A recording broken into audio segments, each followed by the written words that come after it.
Subhanallah, la ilaha illallah, wallahu akbar. Subhanallah, walhamdulillah, wa la ilaha illallah, wallahu akbar. Subhanallah, walhamdulillah, wa la ilaha illallah, wallahu akbar. Alhamdulillah, praise be to Allah.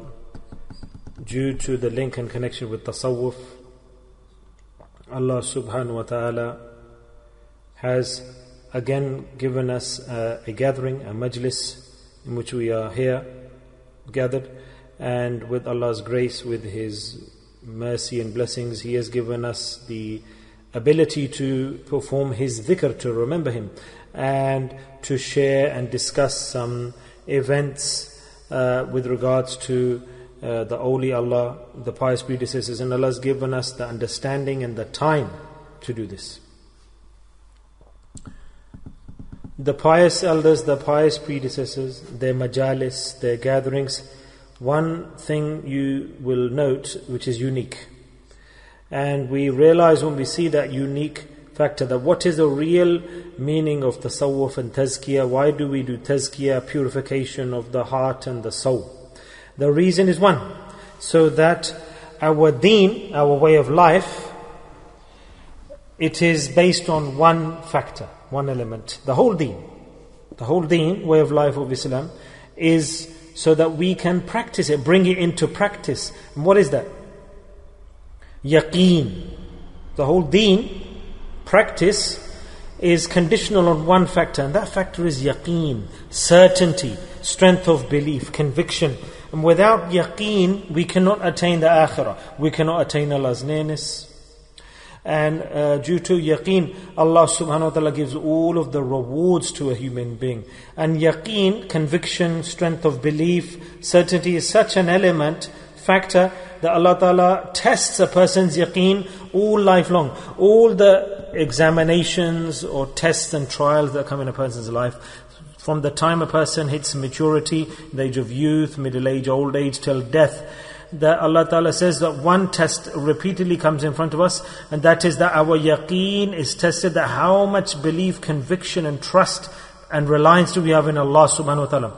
If a person's yaqeen is strong, if his certainty is strong, conviction is strong, then his amal, his deeds, his actions, his life will be according to Allah subhanahu wa ta'ala's orders. All of the orders Allah ta'ala has mentioned in the Quran, all of those orders a person implements based on the strength of his yaqeen. So one is the deen that we keep on practicing. Okay, we pray salah, we do this and we recite that. But this is not the standard of yaqeen, strength of belief. The strength of belief, yaqeen, certainty, the standard is that whatever Allah Ta'ala orders us to do, we implement, and whatever Allah Ta'ala tells us to refrain from, we stop.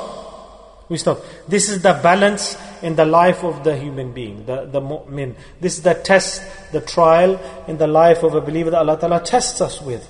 That Allah Ta'ala says there are limits, boundaries of Sharia that Allah Ta'ala has mentioned, the Prophet ﷺ has mentioned to us. All of those boundaries, upper limits, they are there for us to see and understand as an example. And if ever you want to do something in life, take a step, Allah Ta'ala has given us the guidance, which is the Sharia and the Sunnah. And to adopt that, to bring that into practice at the right time, at the opportunity, that what is Allah's order at this moment in time, Nabi al-Kareem sallallahu alaihi wasallam, what is the tariqah of His Sunnah, His practice. And this is where a person can possibly slip and fail or stumble. And this is the test on the human being. To implement Allah's order, because everybody wants to implement. It's not the case that nobody wants to implement. Everybody wants to practice. So to practice that deed, that task, the action, to practice the deen, there's only one action, one method, which is what the Prophet ﷺ brought to us. وَيُعَلِّمُهُمُ الْقُرْآنَ وَالْحِكْمَةَ وَيُزَكِّيهِمْ.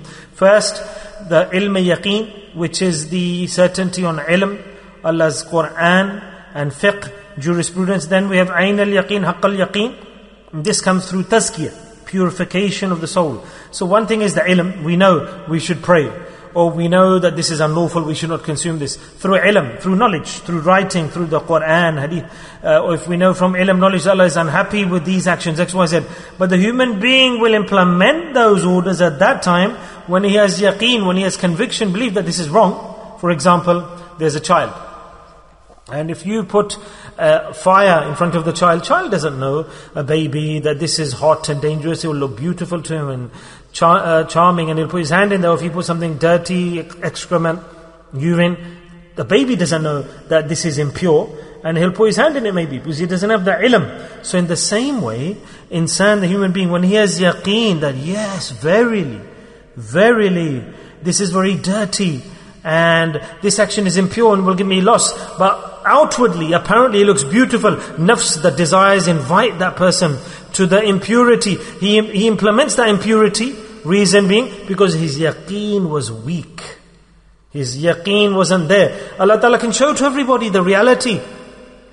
But Allah is hard for us. But this is why we are human beings, and this is the test for us. So, to elevate yaqeen, to strengthen yaqeen, certainty, belief, which is tazkiya, the method which is to purification of the heart and the soul, Allah says, "Kunu ma'asadiqin," go to the company of those people already in advance, their yaqeen, they have strengthened it, they have strengthened their belief, their conviction and certainty in Allah. So go to them, Allah says, there's nothing wrong with that, is there? If somebody's a patient, he wants to acquire a cure, is it wrong to go to a hospital? What's wrong about that? Why are you going to the hospital? Why are you taking medicine? He'll say, I'm ill. So if we see that we cannot discard the sins, we're not rejecting the sins are not being, then we're not considering sins as bad. If we don't have yaqeen that we should pray salah, Rasulullah sallallahu alaihi wasallam said that if somebody doesn't pray salah, the house should be set on fire. Yes, that's the extreme sin, and this is the example that's been given to one side. If a person doesn't pray salah, his house is destroyed. Like a house is burgled, everything's gone, life has been given a big hit. So does anybody have yaqeen in this when we read these hadith?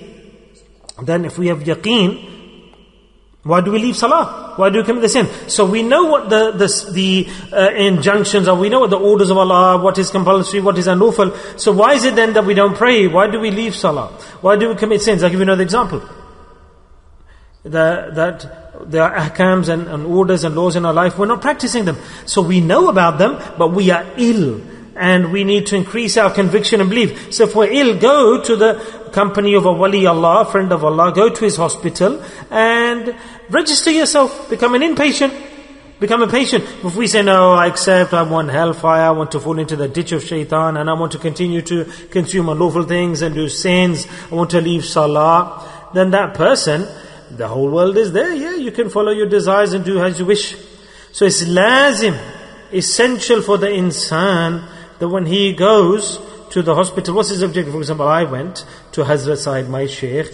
Why do we go? Why do we come? That this is not something that there's a peer there, a Sheikh, and he wants students, the murid. No, there's an objective. The Quran has explained. The objective of a student to go to the company of the Sheikh is so that we can elevate and increase our yaqeen, our belief and certainty. He doesn't have some magic spell that he can make you pray salah straight away. Or if you go to the Sheikh, please send me on the right journey, or blow on me, or pay attention to me. This is not the case. This is not the case. They don't have some magic spell. In every generation there are different ways of making effort, just like the medicines change. Like before we hadn't heard of Panadol decades ago. Yeah, I can't remember now, when we were younger there was a small tablet. That is what used to be common. And I'd never heard of Panadol or the medicines we have now. The antibiotics didn't even exist decades ago. But as the dirty or impurities, diseases have spread, then the medicines have come. Now for example, we have sins now.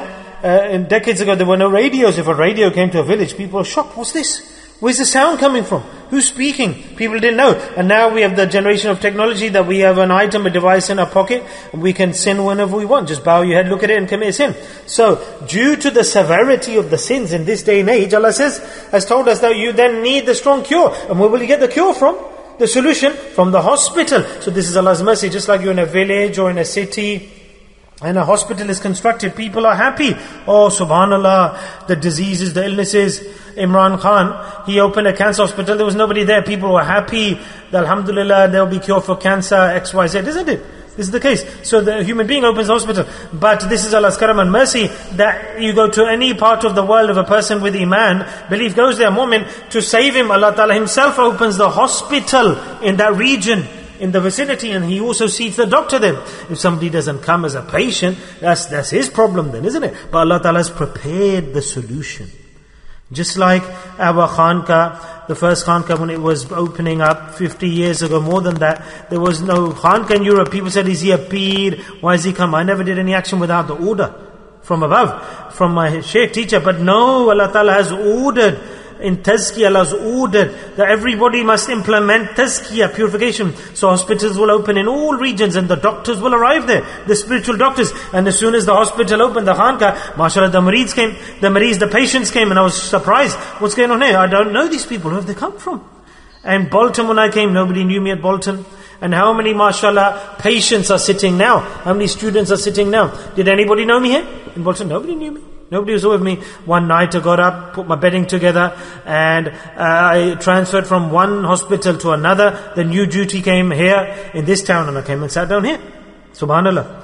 So this is this generation I'm speaking about. I'm not a pious person, I don't have no knowledge, I'm not a sheikh or peer. I'm just giving you an example that Allah Ta'ala prepares the solution for His creation, and those, subhanallah, they consider themselves as patients. Alhamdulillah, they admitted themselves into the hospital.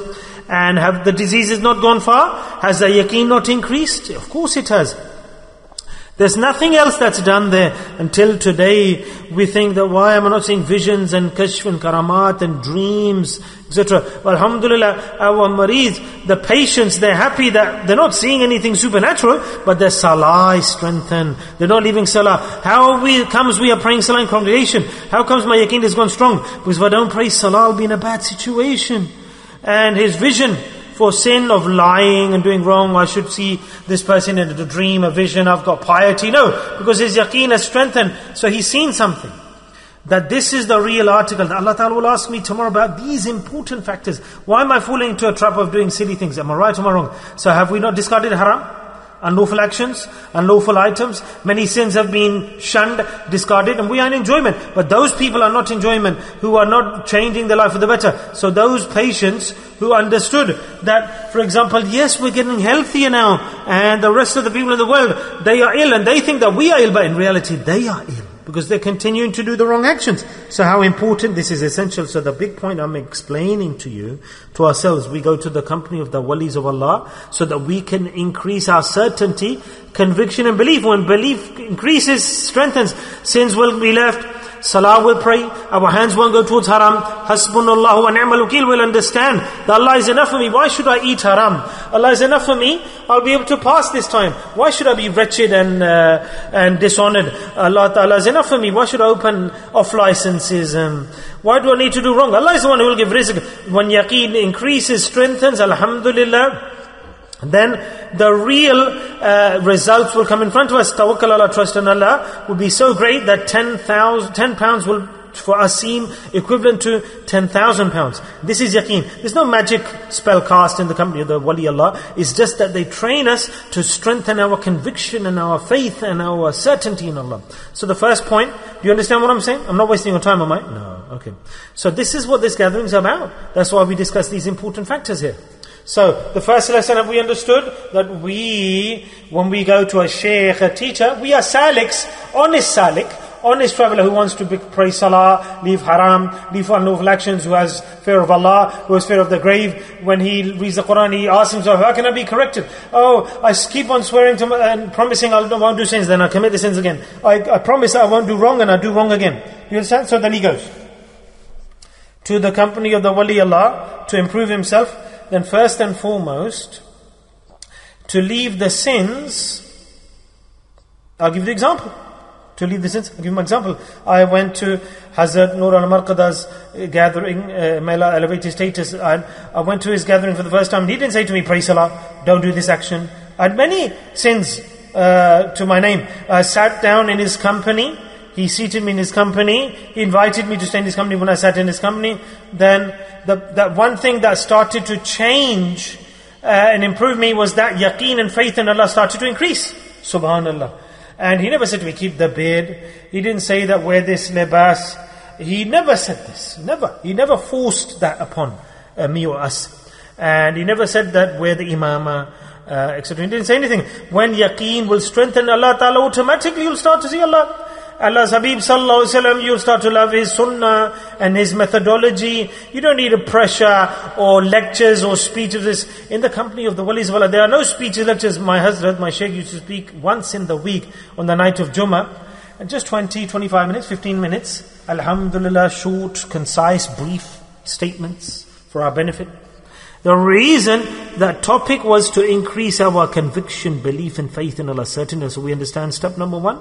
Lesson number 1 today. Why do we go to the company of the walis of Allah? So that we can strengthen our yaqeen. And yaqeen will be strengthened when we will do an action to strengthen the yaqeen. So what does tasawwuf, the science of tasawwuf and Tazkiya, it tells us the first step to strengthen your yaqeen, belief and conviction, is that you should have belief in that teacher whose company you're going to. If you don't have belief in your teacher, if you don't have yaqeen in what he's saying or ordering you to do, the question doesn't arise that you can get to step number 2. That's why people fail. I do dhikr, I still do haram. They think that dhikr is the objective. Dhikr is not the objective.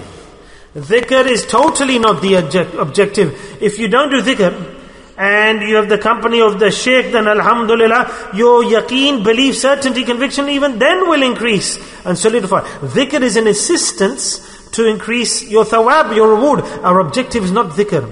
Yes, that we need to elevate our belief, our strength of iman. So you should experience this, that when you go to the company of waliullah, if you don't do dhikr and you continue to stay in his company, you will start to improve for the better. And that's why we do maraqabah, more silent dhikr in the heart. Maraqabah, silent dhikr, when a student sits with a teacher in maraqabah, there are more positive effects on that person's heart and body. When a person does maraqabah, silent dhikr, there's a lot of energy, the current flows. But the person who is new, who isn't accustomed to doing dhikr, then he looks at enjoyment. That's why we do jahir, loud dhikr. Then after that, the direction is given for silent dhikr. It's the same stage. Close the eyes, heart should be open to allow the fairs to come in.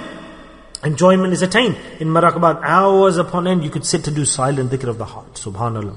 So what we've realized is that step number 1 for the student is that he should have total 100% belief and conviction and faith in the teacher. That whatever he's saying is from Allah. And this is the reality when a sheikh speaks, when a wali Allah speaks, then he doesn't fall in the trap of wasteful talk. Rather, the awliya Allah, the wali Allah, they speak in accordance with Allah's desire. Whatever Allah Ta'ala has allowed their heart and mind to absorb at that time, and they benefit the student with that. They don't talk wasteful talk, nonsense talk. That's why every statement of the Shaykh is a lesson for the salik, for the student. A salik, a traveler on the path of tasawwuf, his belief in his Shaykh should be so great. Whatever words come out from the blessed tongue and statement of his Shaykh, that maybe is beyond my understanding. But whatever he's saying is honest and truth, and I will do practice on that. Whether I understand or not, I will implement the Shaykh's nasiyah and guidance and orders. We go to a Shaykh, a teacher, and I speak generally speaking. I'm not even a sheikh, a teacher. I speak generally speaking about students who go to a sheikh's gathering and they have a peer. They go to the sheikh, Hazrat, can you advise me? Can we consult on this point? I want to do this action, that action. Can you advise? Now Hazrat's given a mashwara. Hazrat Sahib is advising, isn't it? If he's got yaqeen that this mashwara that's coming, if his yaqeen is strong, that this is coming from Allah, that don't do this action, this is not good for you. But the whole enjoyment he sees in the action, how can I leave this? I'll get benefit and wealth and or whatever worldly benefit. I need to do this. This is where enjoyment will come. I need to get married here. I need to open up this shop or this business. And he's taken the advice and he hasn't changed himself or adopted the consultation of the teacher. Then he's not taking the order. He's not following the advice. Rather than benefit, he'll get more loss. Or he's desperate, anxious. What should you do? Is that when you consult, this is an example, as soon as the teacher says, whether you see 1,000 benefits in that, you say, that's the end of story.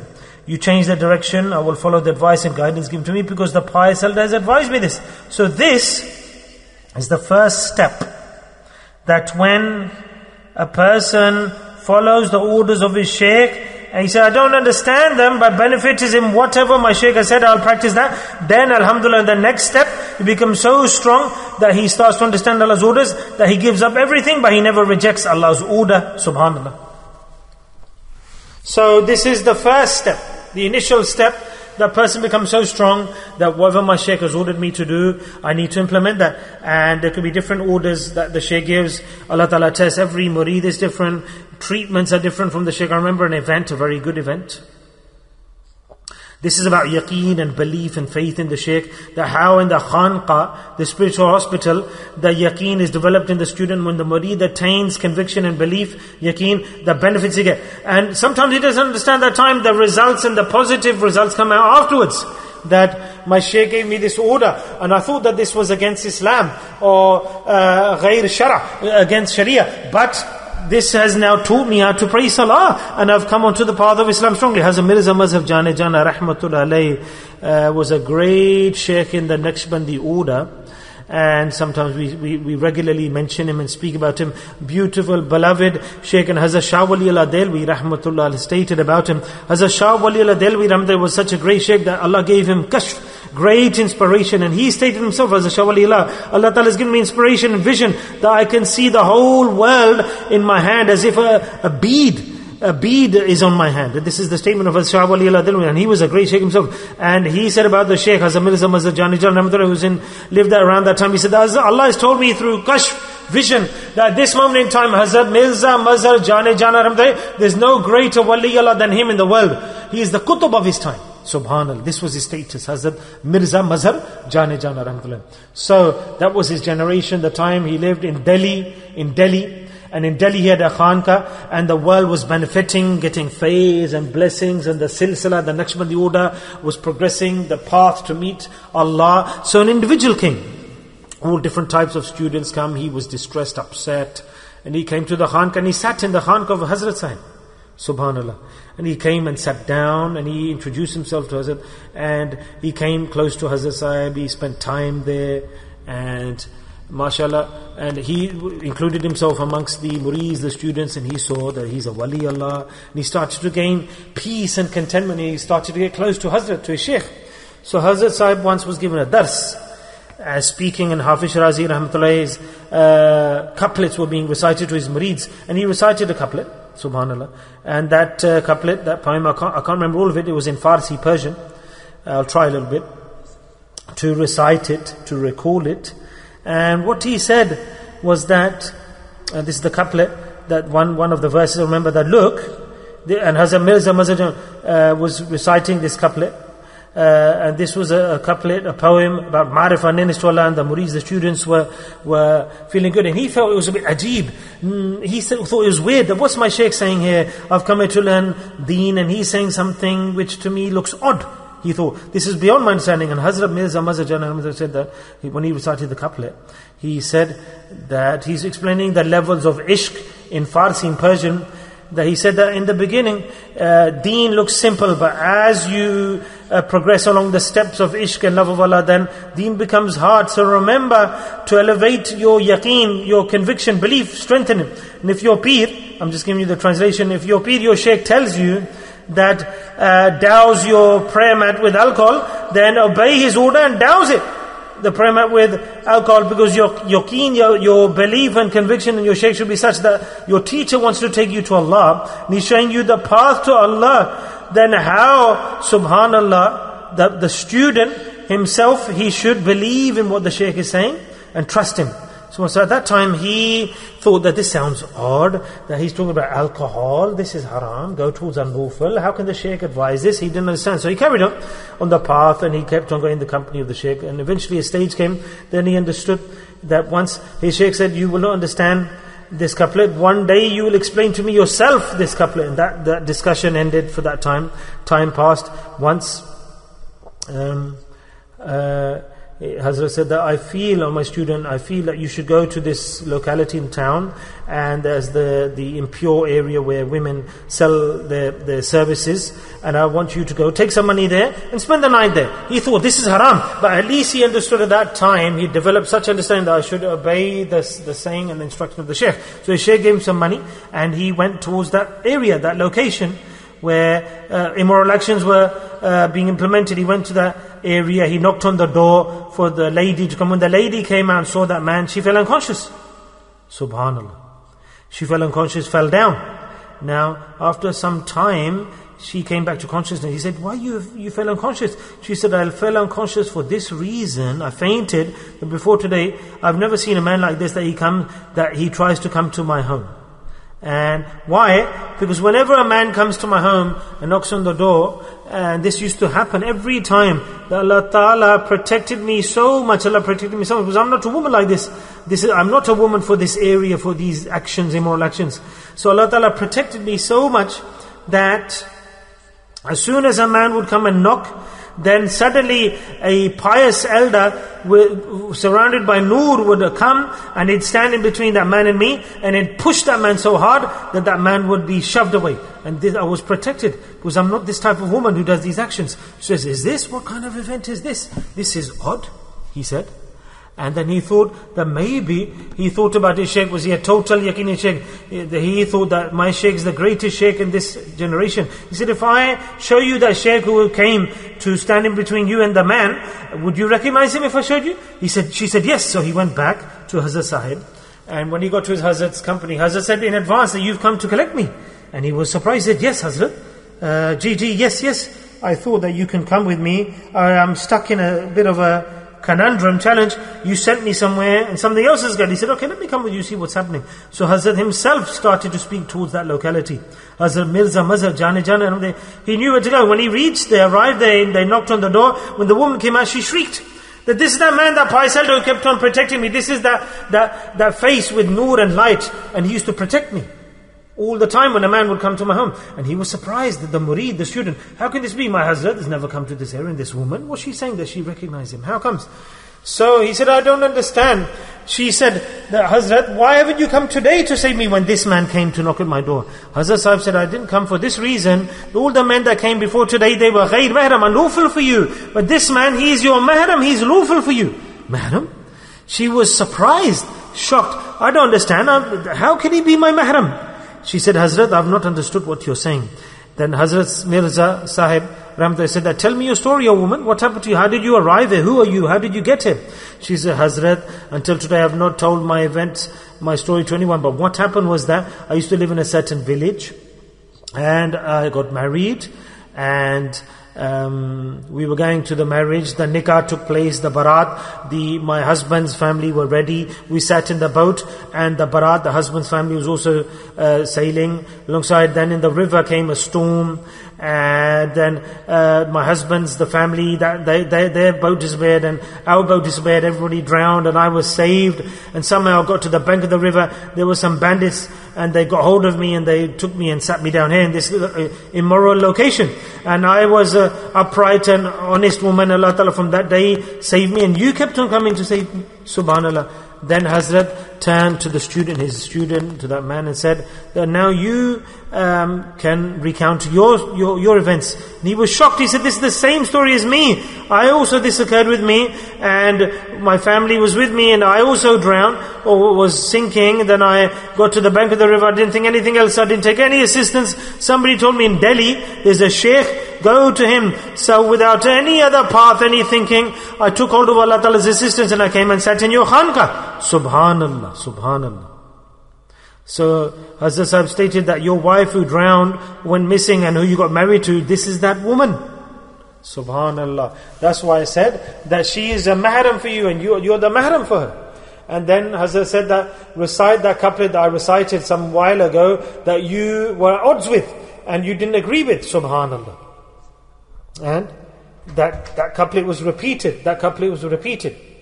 That the things that I said that you were against, that you thought they were weird. But this is what comes from the awliya Allah. They give a hikmah, wisdom, lessons of wisdom. Allah Ta'ala says that the person thinks something else is going to happen, but in reality, the right thing occurs. Do you understand what I'm saying? So he said, well, I haven't just understood what you said, oh Shaykh, that I've understood what you've said totally, and I've understood your maqam, Hazrat Sahib, totally. So this is the reality of life in the company of the pious people. If a murid, the student, doesn't have belief, total 100% in his teacher, then he cannot progress to the next stage. He will reject and shun. So when a shaykh orders a student to do something, because that's why we've gone to the teacher's company, to increase our certainty and belief. If he's telling you to leave haram, and we know, if we think that if he's telling us to leave unlawful things, and you say, no, I'm accustomed to this, I'm habitual and wrong. But when he gives you a path, a method, doesn't matter what it sounds like or looks like. Yes, if you want to be reformed, then you should burn the bridge behind you, that whatever my Hazrat says to me, I will follow, and I will not implement any other action. And this is the first lesson of tasawwuf, to strengthen your belief and yaqeen in your teacher, so that you obey his sayings. May Allah Ta'ala strengthen our yaqeen, and may Allah Ta'ala give us his nearness due to yaqeen. As if our yaqeen and belief is weak, then where does rizq come from? Who will give food, bread? How will this occur? How will I be successful? How will I eat? No, if I do this action, then I can pass the test. If I do this action, then I can pass the test, or I'll get success, prosperity. Subhanallah. That we need to follow Allah's orders, ahkams, and to do that we need to strengthen our yaqeen. Whatever order Allah has given to me, that is an honest hukam order. Whatever we'll ask from Allah. And it doesn't matter how great the difficulty is, we won't go to an amil, a magician, a sorcerer, jannat, nothing. Who are we going to bow in front of, beg in front of? Allah Ta'ala. Who are we going to ask from? Allah Ta'ala. Subhanallah. Who will give? Allah subhanahu wa ta'ala will give. And if there's anyone's assistance, whose assistance is there? Allah's assistance. When we get this yaqeen, when we develop this belief, certainty, conviction, then can that individual do a wrong action? Can he beg? Will he earn wealth through incorrect means? Never will he do that. May Allah Ta'ala elevate all of our yaqeen and certainty and belief. Ameen.